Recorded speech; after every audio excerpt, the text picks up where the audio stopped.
Welcome back to our broadcast. Polls have closed in Cambodia's parliamentary election, with the Prime Minister's party claiming a narrow victory, despite a strong challenge from the opposition. A government spokesman says Hun Sen's Cambodian People's Party won 68 of 123 parliamentary seats, but that's a big decline from the 90 seats it previously held. It's not clear when official results will be announced. CCTV's Tony Cheng has more from Phnom Penh. Cambodia's Prime Minister Hun Sen arriving early on Sunday to cast his vote. The Prime Minister, who's been largely absent during the campaign, looked relaxed and confident. Under the glare of the media spotlight, Hun Sen placed his voting slip in the ballot box. His finger was then marked with indelible ink. But no statement from Mr. Hun Sen, who could be on the verge of a victory that takes him into power for a third decade. And the vote seemed to be progressing without incident. After opening polling stations at 7 a.m., voters queued quietly, waiting to be called forward. It's a marked difference from a decade ago, when electoral violence and intimidation was all too common. There's no coercion, and I've been free to vote for whichever party I wanted to. One man who has consistently claimed this election was flawed is opposition leader Sam Rainsy. Although not allowed to vote or to stand in the election, he was at the polling station to speak to his supporters. They are very motivated, enthusiastic. And as the heat of the day took hold, the voters faded too. By the time the polls closed at 3 p.m, most had already cast their ballot. Extra ballots were destroyed, boxes sealed, their security numbers recorded, all according to strict election protocol. And then they were reopened again for the count to begin. Well, the votes are now being counted. The polling stations closed about 15 minutes ago. The ballot boxes were sealed up, numbers recorded, and they were reopened again. The votes thrown out on tables where they're being counted. And the count is going on in full view of the public. The National Election Commission and the government very keen to ensure a high level of transparency. And as the counting went on, the opposition was doing well. By the end of the count, they'd taken the majority of votes at this station. Elsewhere, there was some unhappiness the process wasn't so transparent. Although election monitors had been allowed to watch the count, these voters had been moved away. They just ignore, and even the security, they also ignore us. And as night fell, parts of the capital closed down by military police. Just a precaution, they said, after violence broke out at one polling station and 2 police cars were burned. Tony Cheng, CCTV, Phnom Penh.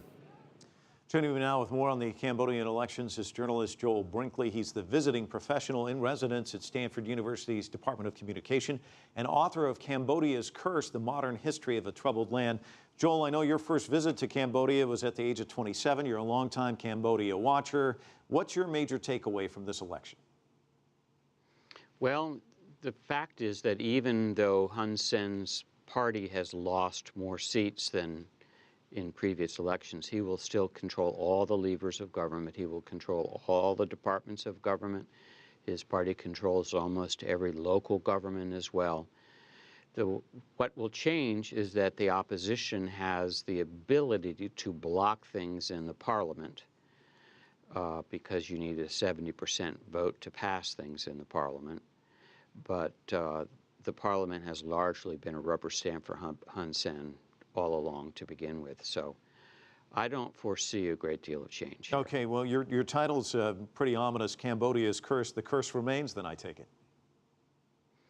Well, the curse of a country, more than half of whose people live in the countryside and live by nature, meaning that they have virtually no income and they live by what they can eat and pick and grow, and they live in houses they've built from trees and palm leaves. I've spent a great deal of time in the countryside of Cambodia, and very little has changed there in hundreds of years. There was some violence as a result of the elections. Is that a surprise to you at all?